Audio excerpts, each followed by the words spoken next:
Hello guys, welcome back to another video with me. Today I'm going to be reviewing Once Bitten and Twice Dead by Tiffany Schmidt.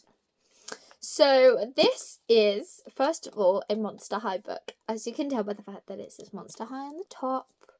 But also, I have a tendency to read Monster High books. It's got the Monster High logo, Once Bitten, Twice Dead down the side. It's got Draculaura on the front, and it's got a skull and Monster High on the front. So there's a lot going on this cover.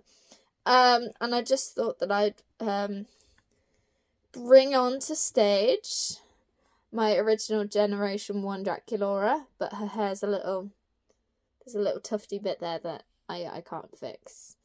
I mean, I can if I tighten a pony, but she's fine. We all have our bad hair days sometimes. So it's set in the Generation 1 Monster High universe. So this is the Draculaura that we have, except her hair is probably less. Yeah. So this is the Draculaura. So I've got her. Just stick her at the side to be there, to just be canon, I suppose. Like that. There we go. She can be there. Try not to fall off. Right. So this is Monster High. Once Bitten. Nah. She's just gonna be over here at the back. Let's hope she doesn't fall off. She's watching me. But anyway. So this has 307 pages. It's fictional. It's hardback. It's a fantasy action young adult kind of book. And I finished it on the 24th of August 2025. And the year that this was published was 2024. So this is a fairly recent book. Overall, I'm going to rate this book a 3.5 stars. Now, the reason why I say that is because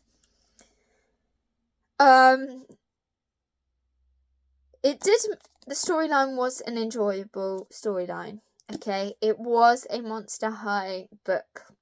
All of the characters that are there in the originals was there in this book, but it did make me imagine the characters and what adventures they go on.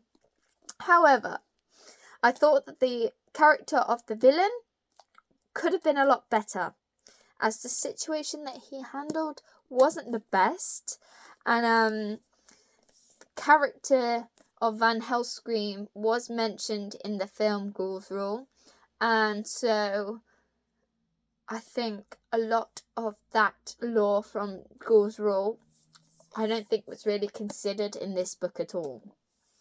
They did hear of Van Helscream in Ghoul's Rule, but a lot of that stuff that we learn in the film Ghoul's Rule does not carry over into this. So I don't think that this is related to any of the main Monster High Generation 1 universe. Because, now I have to say, one thing that did annoy me about this book was that the couples that we were familiar with were non-existent.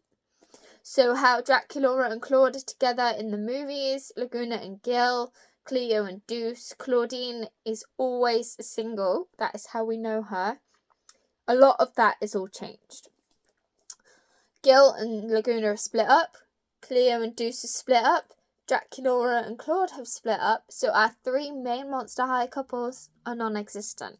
Then we have Claudine and Torelei together, which is something that Mattel released last year or the year before for Monster High Pride. So they released a comic about Torelei and Claudine being lesbian or bisexual. I think they were lesbian.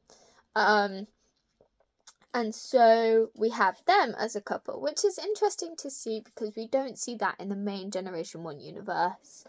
So that was nice to read that Torelei, who is such a disliked character in the main Generation 1 universe, is now liked by the main group because she's going out to Claudine. So that's an interesting switch. But the couples are iconic to me, and I like how the couples are, how Laguna and Gil are sea monster kind of monsters. Frankie never really gets in relationships. She's always kind of like, she has love interests, but she doesn't have like a full relationship. We've got Cleo and Deuce, who always go on and off with each other. In New York, they split up and got back together. In Ghoul's Rule, they split up and got back together. So that is kind of their thing. Draculaura and Claude are like the golden couple. They don't really they split up in Why Do Ghouls Fall in Love, but that's not really Draculaura's fault. She's under a spell. So it kind of does, like, all of these Monster High couples are iconic. But because they were all non-existent in this book, it did make me go, oh, okay, I don't know if I'm going to enjoy this. And it was okay. I'll give you that. It was an okay read. I did finish it because I wanted to finish it, because it's a Monster High book. But I don't think that this would motivate me to pick it up again. I enjoyed how the storyline told us more about Draculaura and her background, seeing as we don't get a lot about that at all. We do know some stuff from her background due to Fright's Camera Action, where we find out that her and Elizabeth were in Vampire Court together, and we kind of get that, but we don't understand how she becomes a vampire, about her dad, about her mum. So this book kind of dives into Draculaura's past, her backstory. So we've got things about her mum, things about her dad, why she was turned into a vampire in the first place. And so that was interesting for me. But overall, I think it was 3.5 stars. I did not enjoy this book as much as I thought I was going to. So I rate this book a 3 out of 5 for enjoyment, a 5 out of 5 for writing, because I have to say, some of the words in this book were quite clever in terms of Monster High language.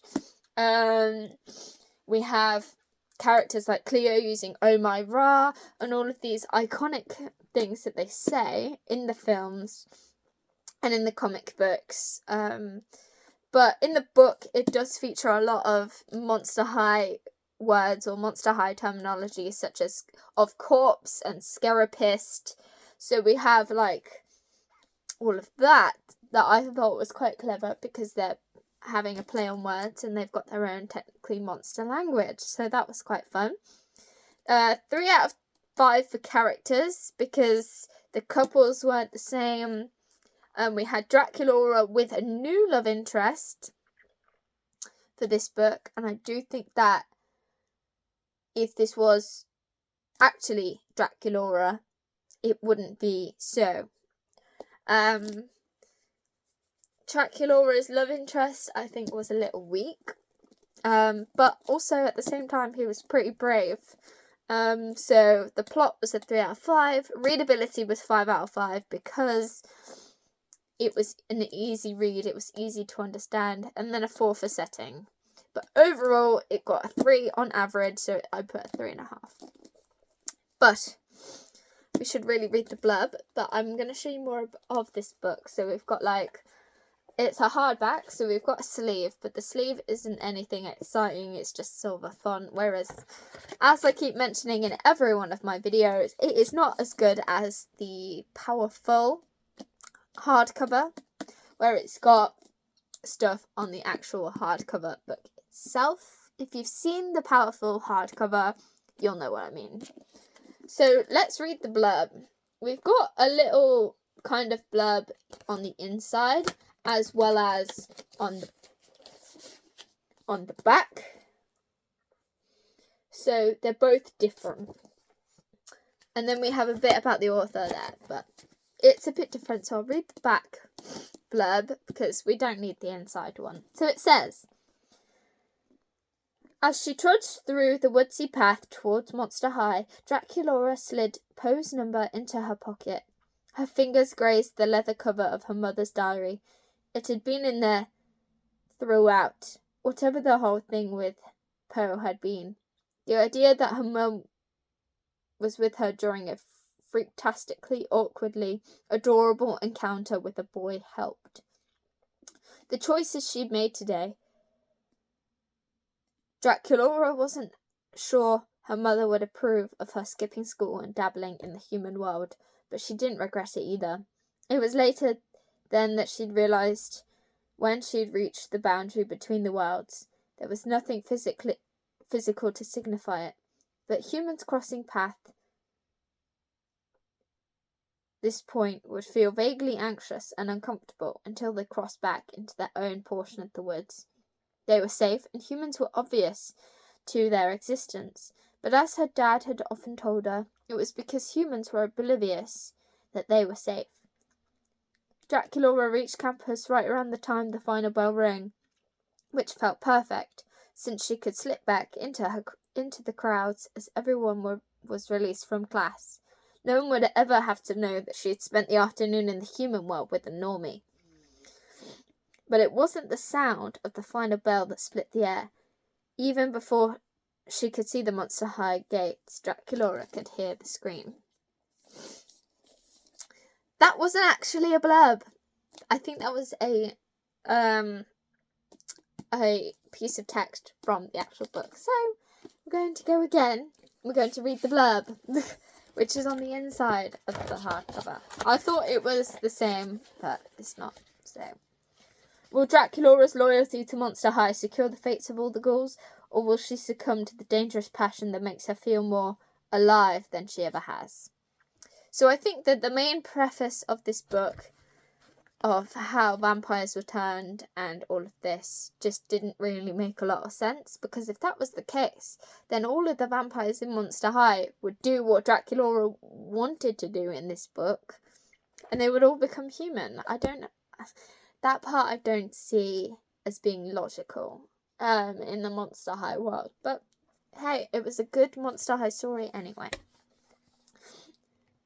When a horrific loss throws Monster High into a state of grave upheaval, Draculaura and the other ghouls find themselves coping in different ways. Cleo and her family sense opportunity in the mayhem, grasping at control and leaving the rest of the ghouls' loyalties divided.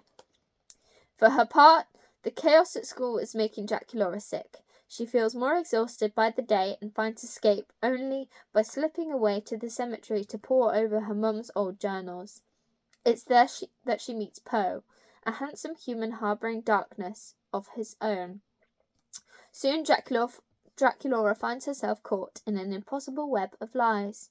If her ghoul friends find out she's fallen for a normie, they'll freak. And if Poe discovers she's a vampire, his monster-hunting dad may have a stake in the matter. Meanwhile, dangerous events have begun plaguing the halls of Monster High.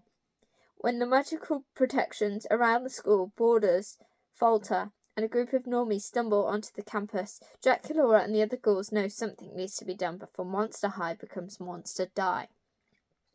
But there's a secret about Draculaura that no one, not Poe, the other ghouls, or not even she, was aware of until now, a secret tied to the school's very marrow.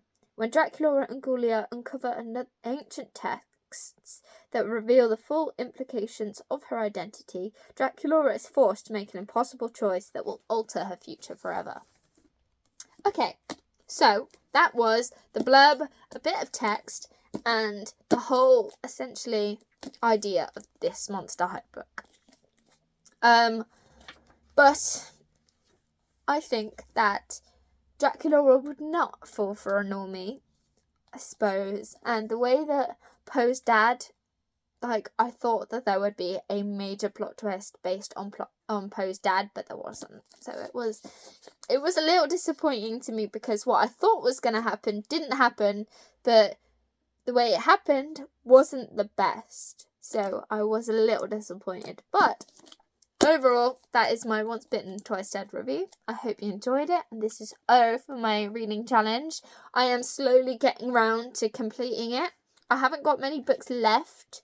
I think I've got 10 or 11 left, but I'm hoping to do it by the end of the year. But anyway, thank you guys for joining me in this video. If you like this review, please check out the book.